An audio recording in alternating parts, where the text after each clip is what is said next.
Good evening, everybody. Welcome to La Casa de Don Pedro. My name is Luis Prezo. I am the Director of Community and Economic Development at La Casa.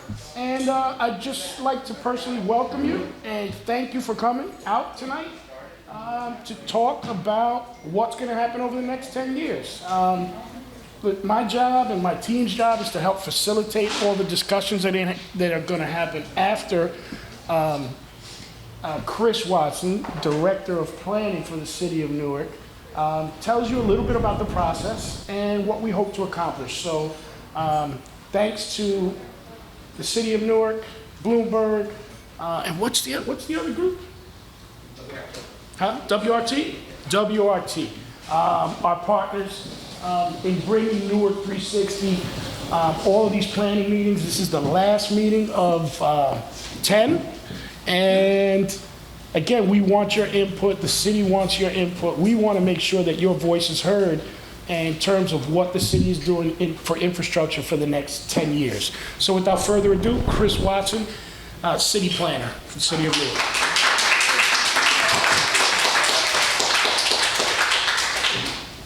Thank you, Louis, and thanks for hosting us. Again, my name is Chris Watson. I serve as the city planner for Newark.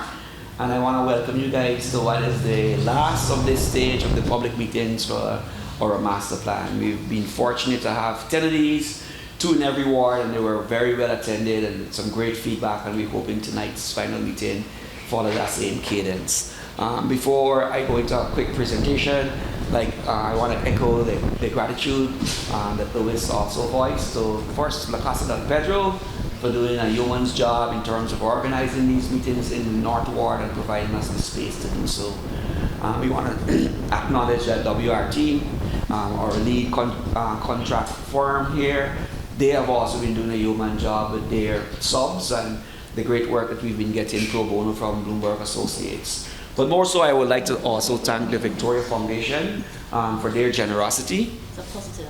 Oh, yeah, for their generosity because of a grant we received from them, we are able to be in person. So thank you, Victoria Foundation. So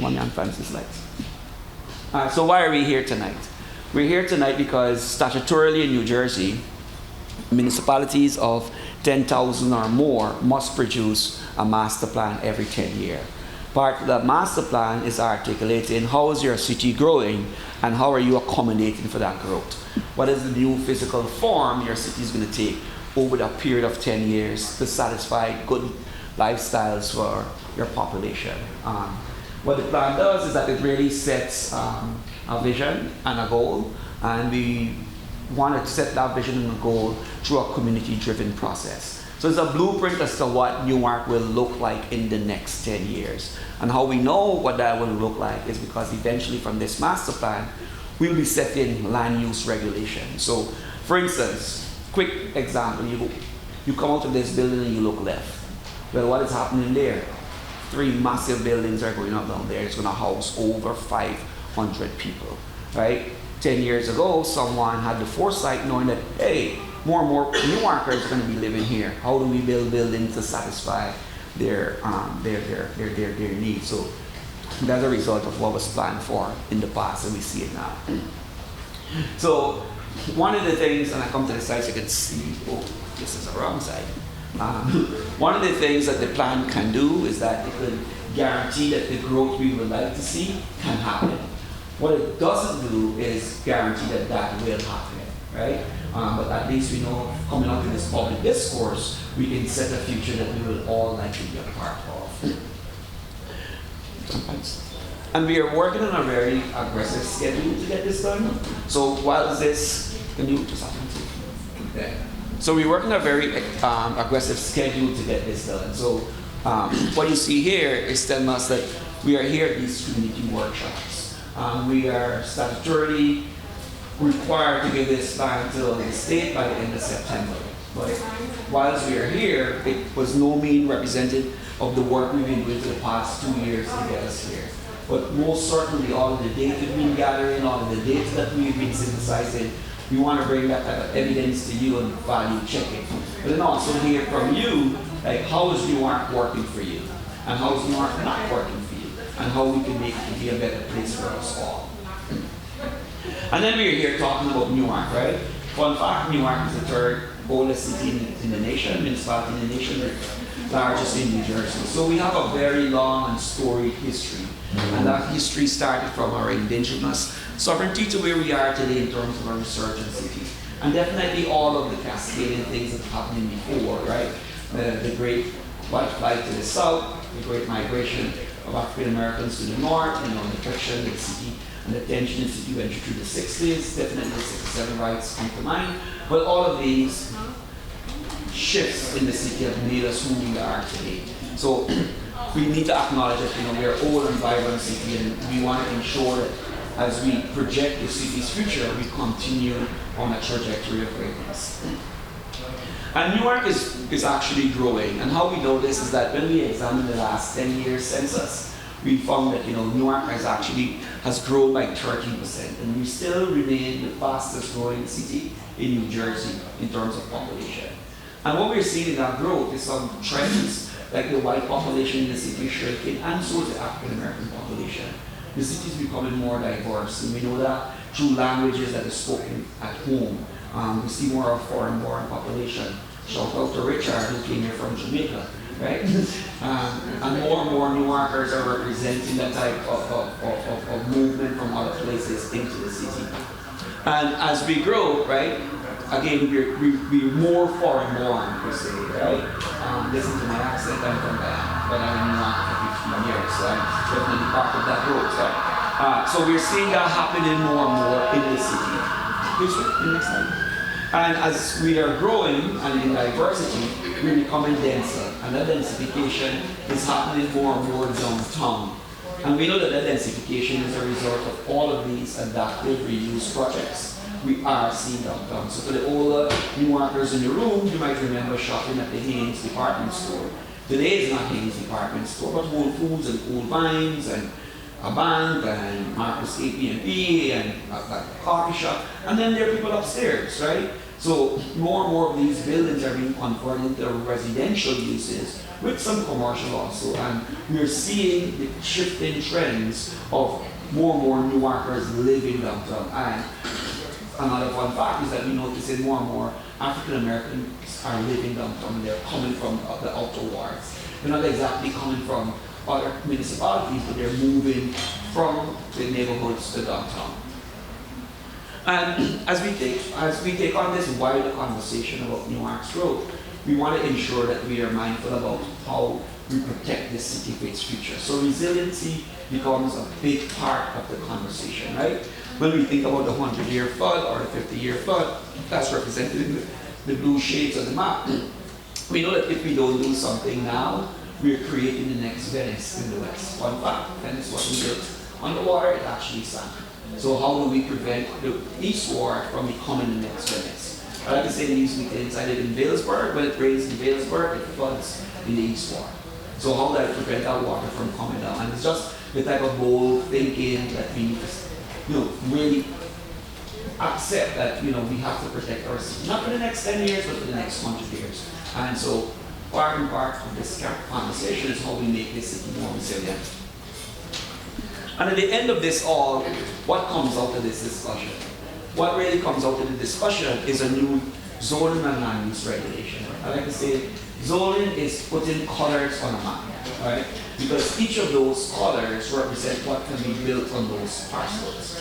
So if you think about this building or the new building that is going on, it's an underlying land use structure that can say this and only this can go there. So try to think about, when we think about the future of Newark, we're thinking about what should be built where and why. And what should be built where and why will be a result of how we recolor this map. And we're not doing this at all in a vacuum. We're doing it. What happened in the back? Stop talking because we can't hear. Oh, can you guys just keep your conversations? Step outside so we can hear. Oh, sorry. Mic check.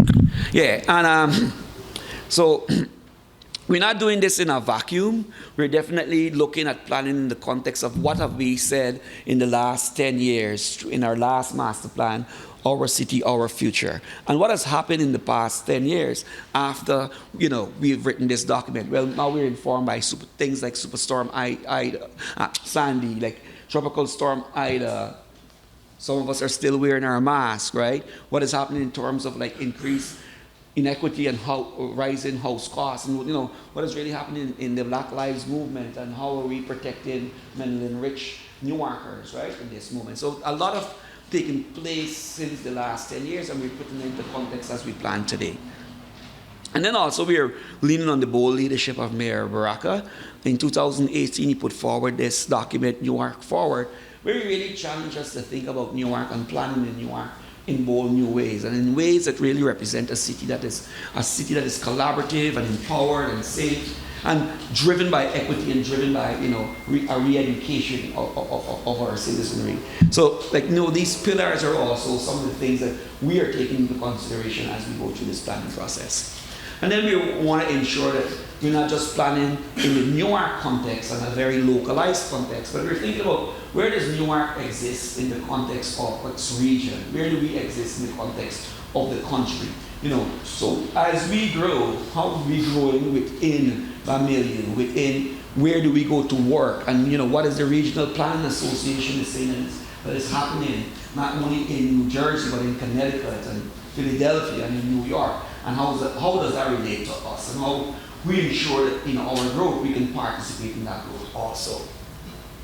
And then we want to ensure that we recognize that we, as a city, we have these assets, that we are a city of neighborhoods, we are a city of families, that we are a strong city, we're rich in culture, and we are a very prosperous city, right? We want to make sure that that is acknowledged and that's part of the conversation as we grow. And then, this is not the only way in which we have been interacting with neighbors. We do have an online presence. So for those of you who haven't gone online as yet, I encourage you to visit Newark360.org. Where tons of information are there. You can go and take surveys, give us your email, give us your phone number, so you could stay plugged in and be part of the conversation. And this is just some of the feedback we've been getting from residents that have, joined the online narrative. And when this is all said and done, as planners, we still are technical people. And we will be listening to your conversation and, in a sense, interpreting that conversation with the tools we have in our quiver. And how we hear that conversation will really and truly be how we be using these 8 planning elements. So someone might be telling me today, Chris, it's hard for me to get downtown because the bus is not working properly. Well, I'm hearing you talk about transportation. Or you might say, the parks are so far away. Well, I'm hearing you talk about parks and open spaces. Or, why did that beautiful cathedral have to come down so that this ugly house is there? Well, I know there's some people that are interested in historic preservation and culture. So we'll be using these 8 planning elements per se to frame this conversation, to frame the eventual outcome of the document. And tonight, the real meat and potatoes as to why you're here is so that we can hear your voice. And we'll be hearing your voice in 4 distinct ways. We have 4 tables and 4 boards. And we'll start off by talking about where you live, right? In the context of, are you in a single family home, a 2-family home? As you think about how Newark is growing, what type of new housing do we need? How do we support the mayor's goal of establishing over 6,000 affordable units in this city? Where should those 6,000 units go? How do we see ourselves contributing to this creation? And then we'll be talking again in terms of where we shop and play. Did you leave your shoes at the club on your way here that you're going to be picking up on your way home? Where did you drop off your dry cleaning? Where are you going for used books or coffee or buying groceries? How is Newark functioning for you in this particular way, right? So that would be part and parcel of our conversation. And then we'll be talking about where we're gathering and where we're playing, right? Our parks, our open spaces, that type of public infrastructure allows us to linger. Where are they? Are they close to where you live? Though, should they be closer to where you live? Is it sufficient? And how do we grow when we see their challenges within this particular aspect of our city? And then we'll be talking about where we go, right? How are we getting into these places? Are we walking? How comfortable is to walk down our streets? Is it pedestrian friendly? Are we using a bike or a scooter? for last leg mobility. You know, are we jumping in a car?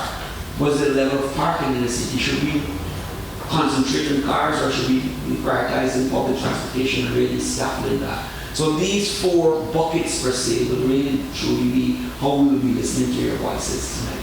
And I would like to introduce my colleague Andrea, who's going to go through more in depth the cadence of tonight. But before I do that, are there any questions for me at this moment? No? All right, and then before Andrea, at the end of the night, I want to acknowledge my colleague, Kareem Adine, who serves as the director for the Water and Sewer Department. He will be giving a brief presentation about the efforts his department is leading in terms of really truly strengthening the on-the-ground city. We rarely ever talked about what happens to the tissue when we flush the toilet. You know, how will we get the water when we turn on the faucet? What's the state of play with that? So Kareem will really truly bring to bear some of the fantastic work he's been leading and what else we should expect in that regard. So Andrea, you're up. I'm just wondering if it makes sense to turn off the lights, And you know what? Mike should have said at the beginning because we're ready there. Thank you, Chris. Hi, everyone. Hello, hello, hello. Can everybody hear me? Yes. Okay. My name is Andrea Cozier-McLean. I am on the Newark360 team, assisting them with community engagement, working on these workshops and a couple other engagement activations that we have coming up this summer. So I'm going to walk us through the table exercises. Like Chris said, there's 4 tables. Where we live, the housing table is back in this, I guess that's the right corner. And then we have where we shop and play, table number 2. Where we gather, table number 3. And Melanie and Romy are here. And table number 4 is where we go. So for these tables, you'll see the posters on the wall. And then you'll see maps on these 3 tables. And on table number 1, you will see the chart that has the mayor's housing goals. You're going to take the sticky notes that are on the tables and use the Sharpies to write your answers in to the questions that are on each of the posters on the wall. Then, for the first table, the facilitator will walk you through the exercise and you'll use the chips on the table to vote for which of the housing goals most resonate with you. And for these tables where you see maps, you're going to take the dots that are on the tables and the sticky notes and write, what your concerns are for this area that we're in. So, for example, for the Where We Go map, if there's a spot where you think there needs to be more buses, or if you think there needs to be a bus shelter, you would take your sticky notes and write that on them and then put it on the map so that we can know what you're looking for in terms of where exactly it is in the North Ward. So we're going to do this exercise for about 30 minutes. Your facilitators, like I said, are going to walk you through. I'm here. My coworkers in the back are here to help. Chris is here to answer any questions. And then once we're done with that, we're going to report out. So each facilitator is going to go through a brief summary of what you all talked about, what are some of the big themes that came up, and what our major takeaways are. And then Chris is going to come back and introduce Kareem, who's going to go through the presentation, and they will both answer any questions that you have. Like I said, I'm here to help. My coworkers are here to help. And yeah, let's get started. Thank you. Excuse me. Yes. Where is the poster for the school system? School system. New Yorkers have traditional, they have charters, you have online programs, where anything that, because this is a community, and this part of community engagement is the school system. I think that probably table number 2. Yeah, table number 2 is where you would talk about anything. Mm-hmm. And also, you'll see on these maps, like on table number 3's map, and I believe on this map, the schools are on here. Table number 3. Oh yeah, the schools are on here. So you'll see the schools that are in the North Ward on here. So if you want more schools, you'll put a sticky note saying we need a school over here. If there's a school that doesn't have an after school program, that's where you would talk about this. Are there any more questions? Okay, awesome. So facilitators are here. They're going to guide you through the exercises. You all can split up and move around, and we're going to time you. And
regarding where we live. What is it that's problematic in our neighborhoods, especially in this particular neighborhood?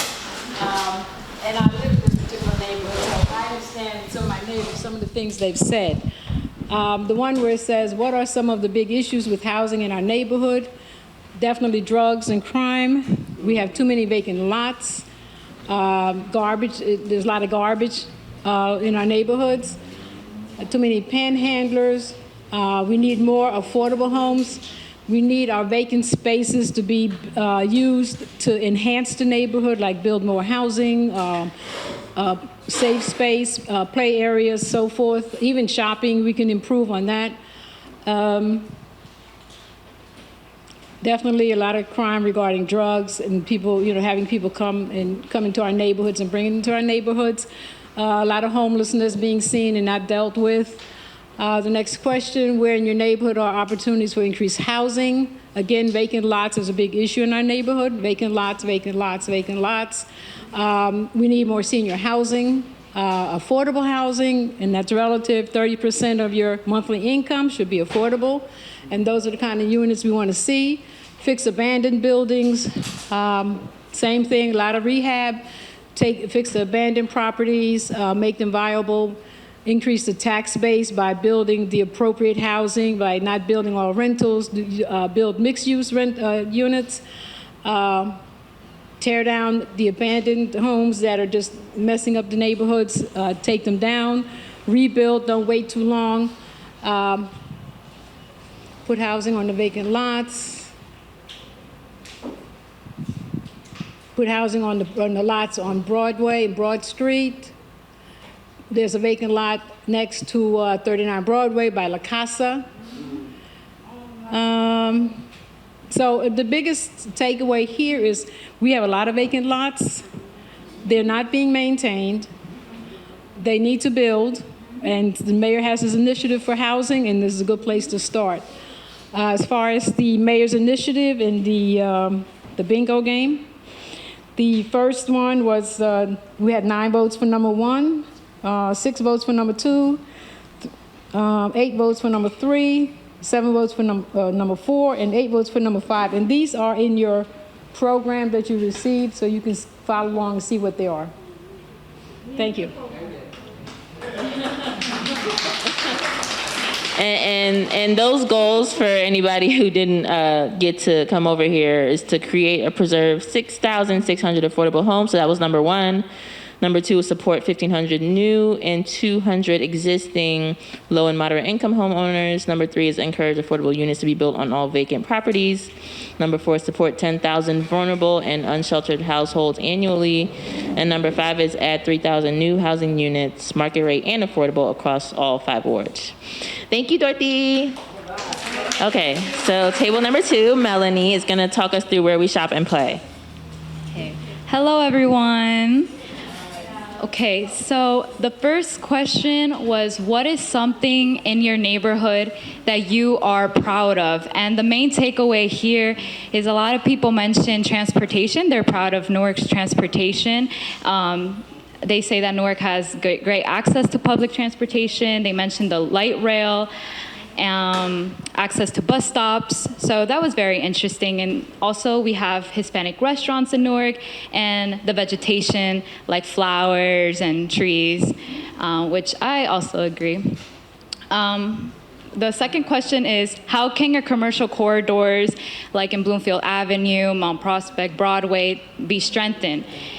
And the main takeaway here is that a lot of people were talking about more access to healthy food options, having more vegan shops, more bakeries, a supermarket like a Walmart, because a lot of people mention how they have to go outside of the area to go food shopping, and that relates to the big issue of food insecurity and food deserts that we have in Newark. So I totally agree with needing more healthy food options in the area. And then the third question is, how can we leverage Branch Brook Park and other assets to improve the neighborhood and create opportunity? The main takeaway was making the area more family oriented, more family friendly, like having more security in the park so more people and their families could enjoy, having no hangouts at bus stops and stores, and also like reducing the amount of liquor stores in the area because it's not really safe for children and kids, especially since they're playing around in the streets, right? And that's the main takeaway that's it. Did you want to speak? Hi, everyone. So at this table, where we gather, we focused on the improvements for open public spaces that could probably benefit from becoming green spaces or having more trees planted. So for the first question, what are some improvements you would suggest for your neighborhood parks or other public spaces? A few people mentioned more garbage disposal cans, bathroom access, definitely more lighting was something that was echoed, increasing events at Branch Brook Park, and also just increasing the awareness for public spaces, letting people in the area know that these areas are open and available to them and accessible, so that they'll come out more, especially after the pandemic. For the second question, what are opportunities for more trees and green spaces in your neighborhood? A few people definitely mentioned planting trees in front of residential homes, taking advantage of empty lots and empty spaces that could benefit from becoming green spaces, probably considering them for green infrastructure spots as well. A lot of people mentioned a few spots on the map that they know that are empty lots, and so that's going to be useful for the city to look at. Strong tree ordinance to maintain them, as well as just adding more trees to the streets, reduce heat with shades while people walk and hang out outside. And the final question, where does flooding happen in your neighborhood? We have a few spots that people mentioned, such as the Roseville area and an intersection at Lake Street and Grafton Ave.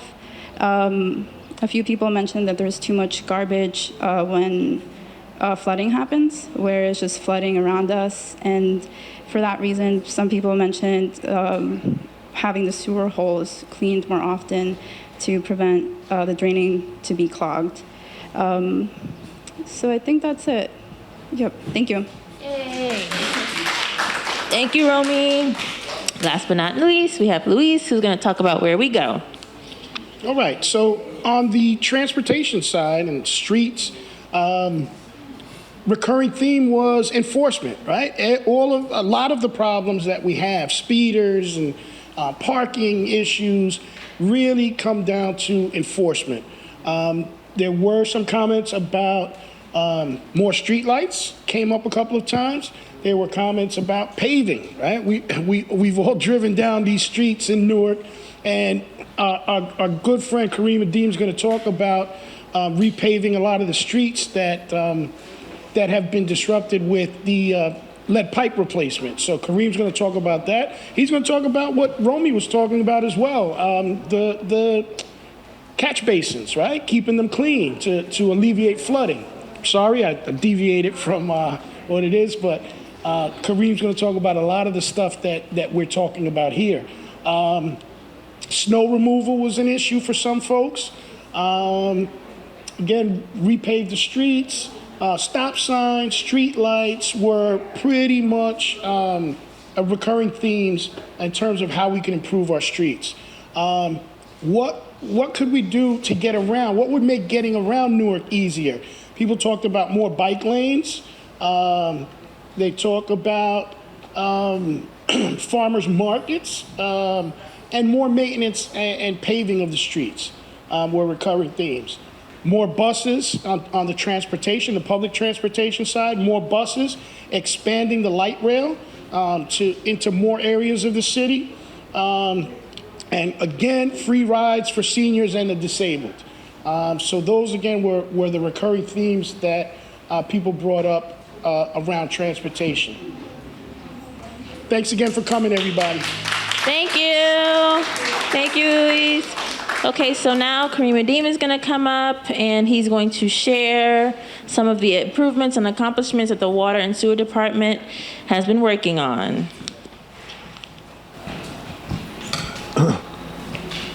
Good evening. Thank you. My name is Kareem Adeem. I'm the Director of the Department of Water and Sewer Utilities. First and foremost, on behalf of the Mayor and Municipal Council, and I want to thank you for coming out.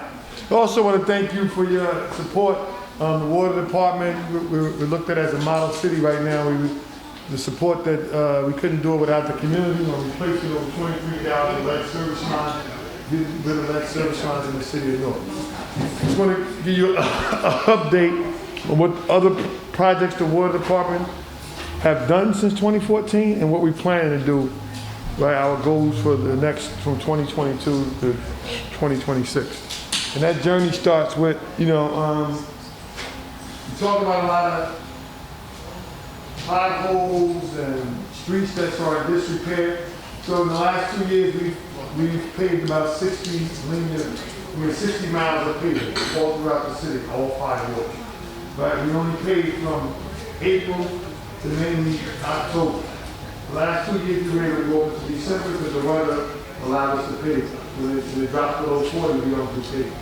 We're starting back paving. We took a 2-week break. The contractors worked for about 8 to 10 straight weeks. They were off the last 2 weeks. We picked back up this week. We're milling in certain areas of the city and we're starting to repave again. Roseville is one of those streets I was sharing yesterday that's on the block. The county has started back paving too. So between the Water Department, the county, the city of Newark, and PSC&G, they're doing an infrastructure upgrade. We're coordinating our paving. More streets will be getting paved. We're looking to do an additional 40 miles this year, right? So, and that's great. And the amount of paving we'll be doing. I know it's a little, you can't really see this. I'm gonna just go through this. So although we talk a lot about the lead service line project, the city of Newark also started in 2017 a small diameter sewer evaluation of our small diameter sewers, 280 miles of small diameter sewer. We've completed so far 194 miles of small diameter sewer that we've inspected, evaluated. We identified 19 miles that needed some type of additional spot repair, heavy cleaning, or replacement. Of that 19 miles, we've did spot repair, replacement, or heavy cleaning on 14.6 miles of that. We have a new contract that state just released the contract. The city council approved it. We're going to go out to bid. We're waiting on the execution date. Those contracts should be starting over the summer to replace the additional 4.4 miles that we need of the 19 that we identified. We've also going to be releasing another contract to start going after the 84 miles that's remaining to be assessed.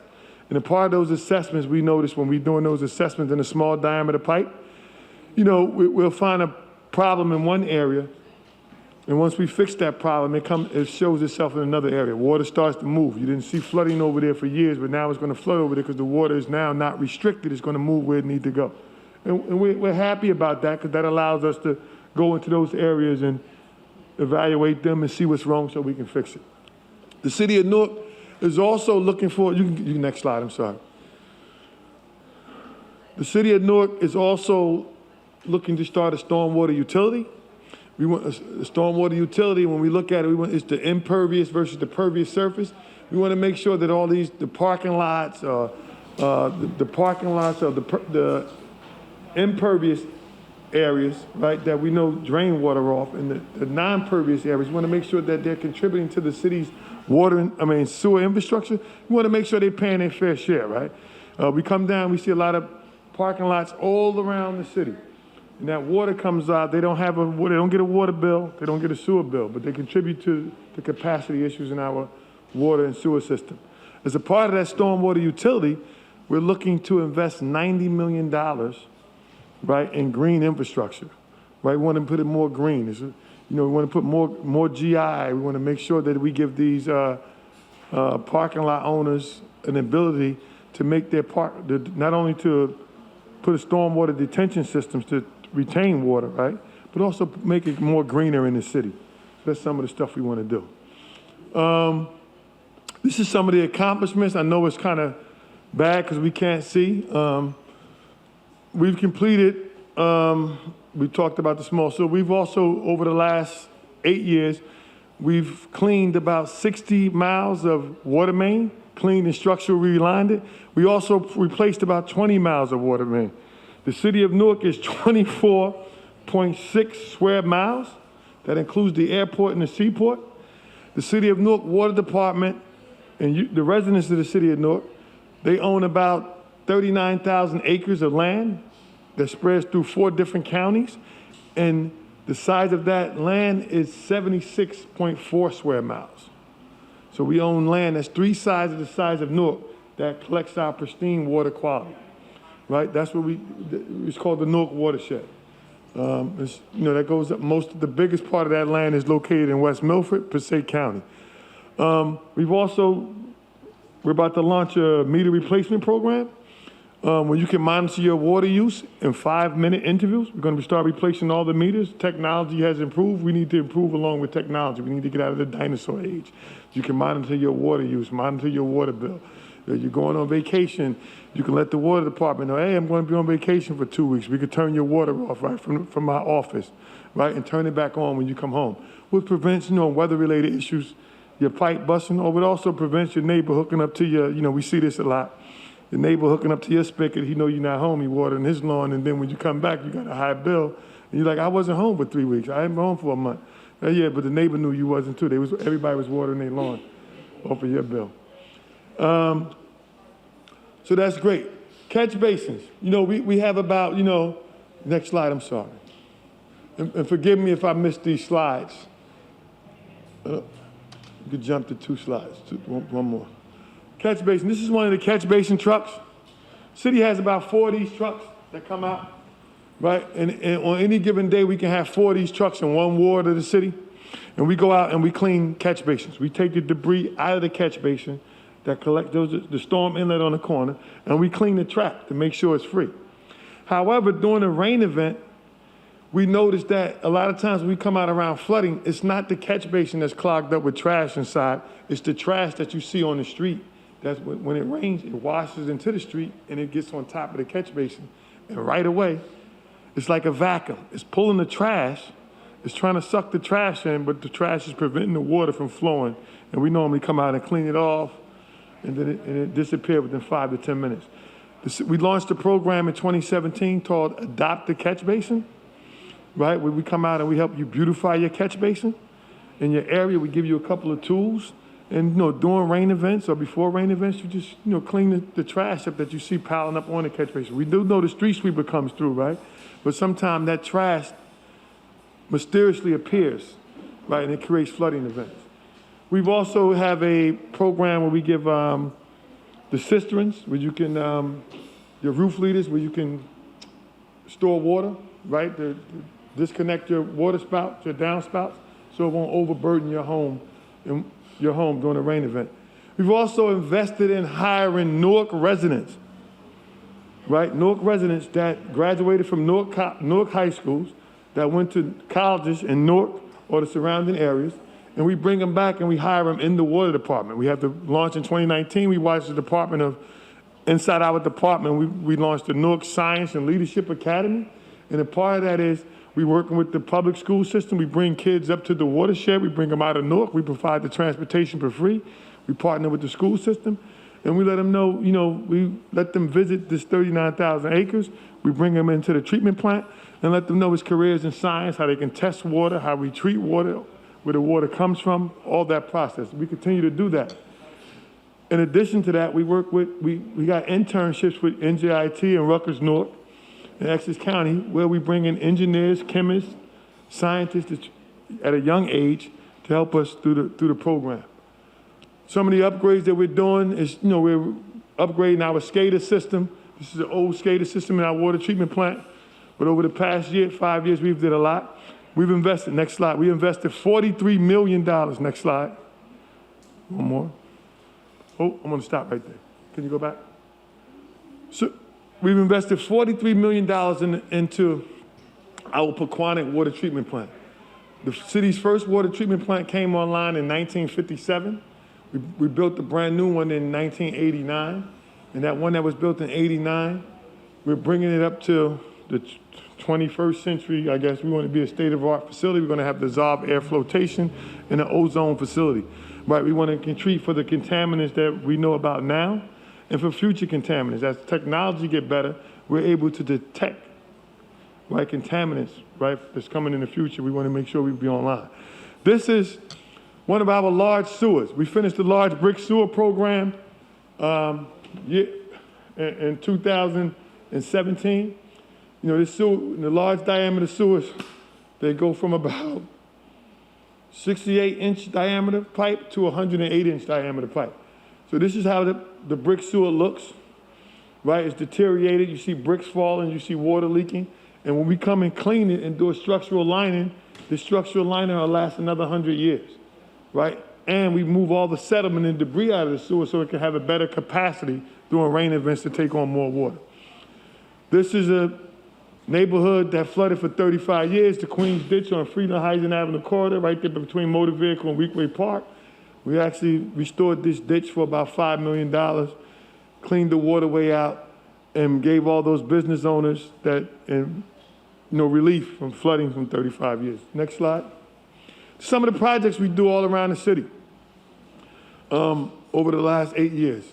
You know, water main replacement, fire hydrant replacement, new dewatering facilities, sludge tanks, you know, continuing to invest in city. The green pipe, you'll see sewer replacements. Next slide. You know, we're continuing, we replaced a little about 4,200 of our 5,600 fire hydrants in the city. We're putting in new fire hydrants. We want the fire department to have better access to fire hydrants during the fire event, but we also want to be able to, you know, flush stale water, right? Water quality. Sometimes we come in and just flush out old water in neighborhoods that, with water we find out that it's stagnant when we're doing our testing. Next slide. We've also upgraded our security, right? We need to protect those 39,000 acres, those 76.4 square miles area, right? And we're doing that by just, you know, putting up new cameras, new barriers, infrared systems, drones, and a better personnel. Next slide. We upgraded our fleet, and I'm glad, prior to the mayor coming in, our oldest vehicle in the fleet was 1957. You know, when we got a water department got a call, we may respond between 8 hours and 2 days. So, because the trucks broke down. Everything was breaking down. We started investing in our fleet, and our fleet response, because we started investing in the fleet and have a fleet management program, we're able to respond within 10 to 15 minutes to a call, right? And I think that's great. It's customer service. And it increased productivity and efficiencies. We were able to get a lot of efficiencies. Next slide. This is the Charlottesburg Reservoir. This is one of our biggest intake systems right here. This is what feeds our treatment plant to get water. Up top, some of the projects we're looking to do. We're going to be metering Passaic Valley Water, the Passaic Valley Sewage Commission. We're one of the 48 members of the Passaic Valley Sewage Commission. We're the only member that's not metered. We're billed by the subtraction method. Right? For the last 5 decades, we've been going back and forth about metering. And finally, this administration agreed to metering. We're at 90% design. Sometime in October, September, we'll be sending out a contract to actually meter the commission that don't want us to meter them. I don't know why they don't want us to meter them. We're going to fix the Baskill Gate, large dam improvements. We talked about the new dissolved air flotation system, large valve replacement system. We've also bringing on a new billing system. We wanted to be more user-friendly. Our billing system where you can go online. We talked about the meter, but the billing system is the portal. We'll have a new portal where it's very easy to access, very easy to make changes to your account, very easy to navigate and, you know, look at your water use from your mobile device or just a regular computer. Security upgrades, billing system. We talked about the meter, green infrastructure, more GI. Meadowlands pump station, we're going to invest $1.5 million in our pump station, right? That on most of us may or may not know, the city has 2 pump stations, and they're on the southern side of the city. The airport is built around a ditch, so all the water all the water that runs off on the southern part of the city from Clinton Avenue on over, drains into those ditches. And then the east ward, everything from South Street going south drains into those ditches. So we're going to upgrade the pump stations to try to get the water out a little quicker, right? During heavy rain events. We're not saying we're going to beat a hurricane, but we want to just be proactive and make sure that we upgrade some of the aging equipment to handle some of the storms, right? Thank you. Next slide. Green infrastructure, again, it's just making the city more greener. The water department, you know, we look at Branchbrook Park, we look at Weekley Park, we look at West Side Park, we look at some of the small parks. We want to make sure that we're maximizing any development. If the school going to redo the playground, we want to make sure that we're going to put some storage under the playground to hold water and release it later, but also see if we can get some more green in some of the sidewalk areas when we're doing streetscapes around the city. Next slide. Just another picture showing you some of our beautiful land up there. You could do fishing, hunting. We have trails up there, and we do have a camp, all year round camp up there for kids. Next slide. That's our current treatment plant, and this is the proposal for the 2 additions that we'll be adding on to the treatment plant. Water main replacement will be around the whole city. The long-term control program. So the long-term control program is, you know, during a rain event, stormwater, Newark has 60% of the city is a confined sewer system, right? That means stormwater and raw sewage mixed together, and during a heavy rain event, it discharges into the Passaic River or some of those water bodies around the city. So the EPA is requiring cities to eliminate discharges into those water bodies.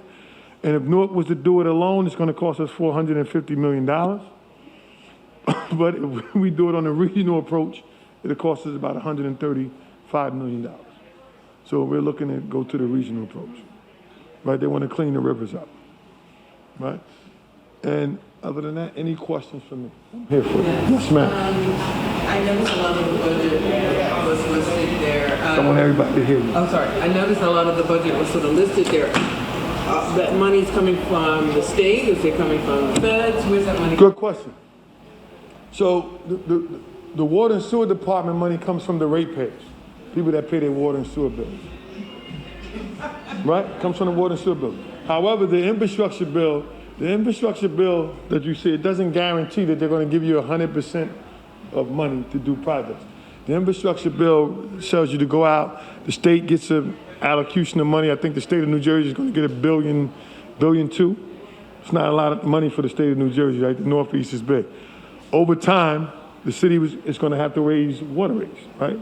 Water sewer rates. We haven't had a rate increase since 2015. The one before that was 2006. It's about time now. Normally with the infrastructure money, the federal money that's available, or the state money, you do a project, and after you do a project, you submit for some type of reimbursement. And most of the time, because Newark is a disadvantaged community, underserved community, and an environmental justice community, we sometimes get principal forgiveness, which can come from 25% to 90% for a project. So although that's how we try to keep rates down, by maximizing how we borrow money with the iBank and working with the state and the federal government to make sure we maximize all those criteria that we're in, that we're getting the lowest rates, but also getting some principal forgiveness back to do these projects. I moved here from the city, from New York City in 2013. My water bill was about $31. I just got my bill today, $240, and I'm outraged. For the month, for a month? Yes, I'm outraged. Yeah, we need to look at your bill. Not for a month. Got it, I'll show it to you. Okay. So I don't understand what's going on. I'm unemployed. And we can look at it, but for a month, for a month that's outrageous. The rates haven't increased. Our rates haven't increased since 2015.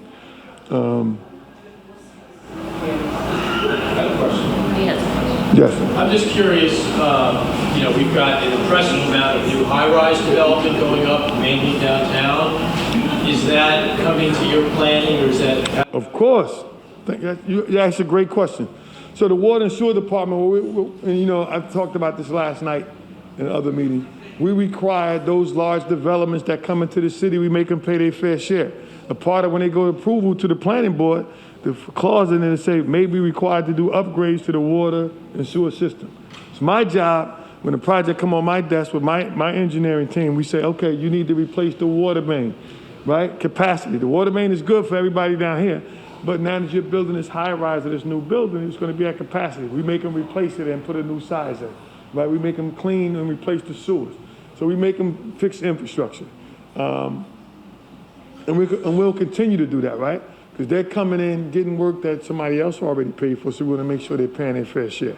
And also to connect to our system is called connector fees, right? And connector fees in Newark are charged by equivalent development units. So right now, one equivalent development unit for water is about $3,200, and it's $1,200 for sewer. So you combine those, 32, that's $4,400. So if that building is building 500 equivalent development units, you multiply that times 500, and he's paying into the system. So we don't keep the rate stable, but also be able to do upgrades, right? We're replacing fire hydrants, we're doing this is how we get money into the system and not always going after you. That's why most systems do a rate increase every 3 years. The city of Newark is about every 10. And we sell a lot of water, right? We sell a lot of water to about 8 different communities. And as we continue to do these upgrades, we'll start selling water to more communities. We lost some customers, right? But everybody wants Newark's water, right? Newark has pristine water quality, similar to New York. We don't get our water from the Passaic River. We don't get our water from the Hudson. We get our water 20, 30 miles outside of the city in 5 man-made reservoirs that hold 15 billion gallons of raw water. Yeah. Okay. Yes. So I wanted to hear a little bit more about the riverfront development in this neighborhood in particular, because this is a neighborhood that doesn't have a recreation center. This is a neighborhood that doesn't have a decent playground. This is a neighborhood that doesn't have parks for the children to play in. So, I did write it on the sticky, and I know my neighbor did here too. But we don't even know what's going on with the Lower Broadway Riverfront. We tried to find out from the previous councilwoman, the Geiger, for years. We asked for meetings and stuff. So I wanted to hear more about that. So I'm going to answer the water questions, then I'll give Mr. Watson. He can answer that. Okay. I'll call him back in. Yes. Okay. All right. Come on, Chris. Yes, you're next. I heard you say that you were going to be replacing the water meters to be monitoring every 5-minute interview. Are these going to be free water meters? Yeah, we're going to come in and put a water meter. The cities, so every water meter has a useful life, right? And it's mainly between big meters, large turbines or commercial meters is about 7 to 10 years. Normal household meters is about 7 to 15 years. So it's time for us to start changing up. We're not monitoring the water. I'm saying that a resident or a homeowner will be able to monitor their water use, right? They understand. I can put alerts on my water bill. I want to know when we go above, 20 cubic feet. I want to know when we use above 1,000 gallons a day, right? Because this is what increases your water bill. So you can have alerts, right? Maybe you got a leak and you don't know, but because you got an alert and we can see the alert and you can see the alert, we're able to say, hey, this is abnormal. Normally you use about, 3,000 gallons a month. We've noticed today you use 3,000 gallons alone.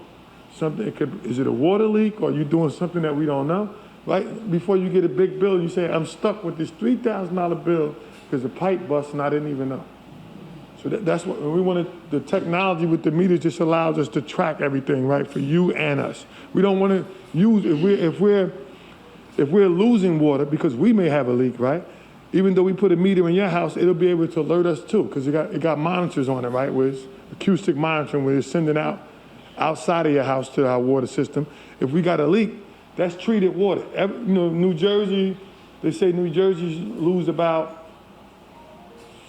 20 million gallons a day of treated water. So that's water that people pay to treat. I mean, this is raw water that's already treated. And because of the leaky pipes in the system of New Jersey, it goes back into the ground or the sewer. So we want to, like, you know, make sure we're staying ahead of the game by tracking it, putting, you know, monitor sensors, but also letting you help yourself. But the utility comes and put the meters in. And last question, you say you had a signed emergency water agreement with East Orange and South Orange. Is that part of that selling of water? Yes. So we don't have it with South Orange no more. East Orange, we used to sell. East Orange was buying bulk water. They had a problem with their well, so for about 10 years they purchased water off of us. Now they have an emergency agreement. So when they have a problem, we open a valve and sell them water. Right? And it could be for a day, it could be for 4 hours. Sometimes you see Jersey City or Hoboken, they got a large water main break. So when you see they got those large water main breaks, they're calling Newark saying, hey, can you open one of the pipelines to give us some water? We had a large water main break, pressure is down, they give you a boil water advisory, and we'll give them water, supplement them water. Those are emergency agreements. But we have 7 active agreements that's not emergency agreements where we sell wholesale water. The more wholesale water we sell, the lower the rates are for the Newark residents because we got people buying wholesale water, excess water that we have.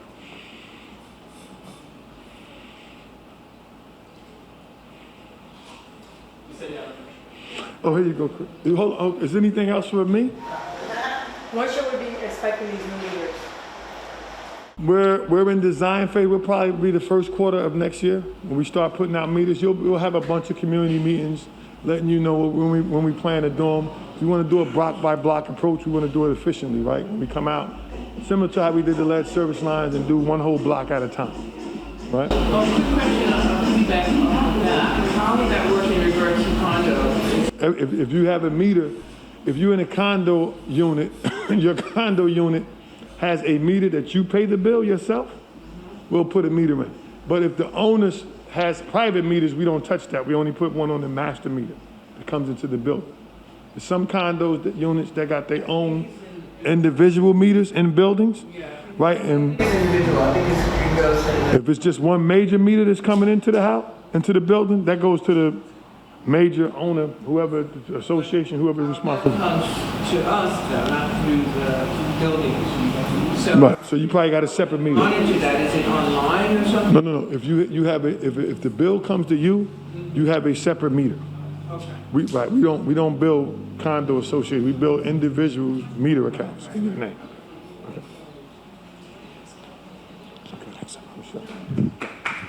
Thank you.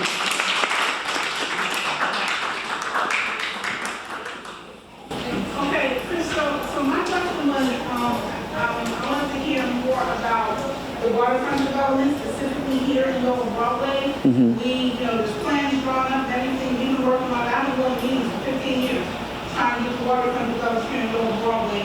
And about the recreation space, we don't have a recreation center, we don't have a decent playground, we have no parks, we have nowhere for the children to play. But what we do have is a whole lot of vacant lots, and too many of them owned by John Pedro, who is supposed to be building affordable housing. So in this neighborhood, there should be no problem with building affordable housing, right? When you've got an organization who supposedly has an economic development department who owns many of the vacant lots in the neighborhood. So what point are we gonna hold them accountable?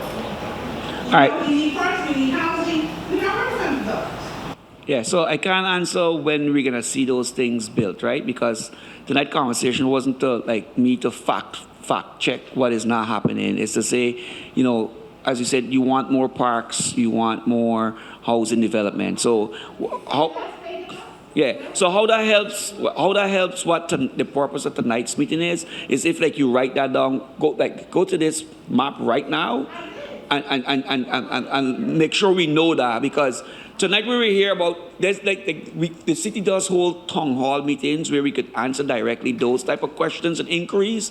Tonight my purpose is to say, how do we get those things done better in our neighborhoods? So that's my question. How do we get those things done better in this particular neighborhood, which in my opinion is grossly neglected?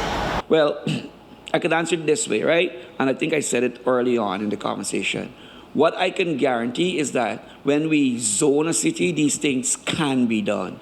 I can't guarantee that they will be done, right? So if you say we need more parks in the neighborhood, we can take back those type of comments and say, where are there existing land, where is there existing opportunities for park, and then zone it for parks, right?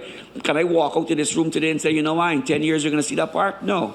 But I can walk out to this room confidently and say, if there's enough of an appetite and enough of an instruction that more parks should be in this neighborhood and this is where it can be, I can guarantee you that that can happen, not it will happen. Because planning is about what can happen, not what will happen.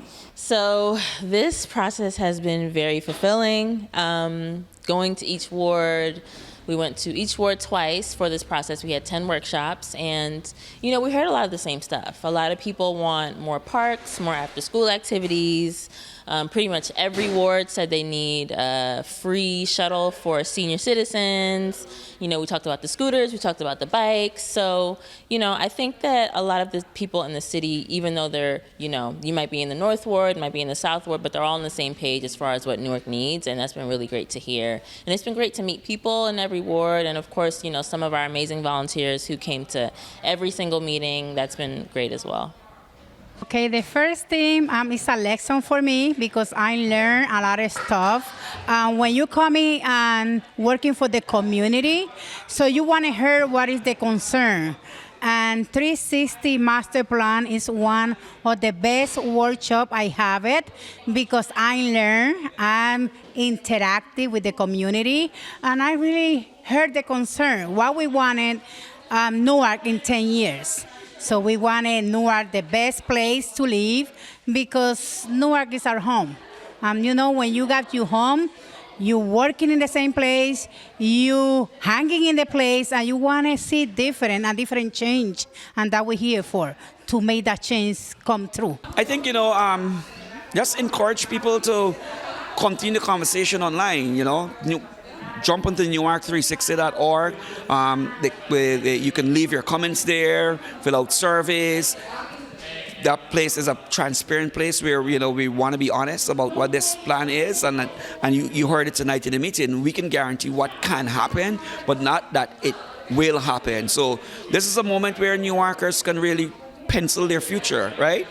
And pencil a future that they see themselves in. So I encourage people to join that conversation online, Newark360.org.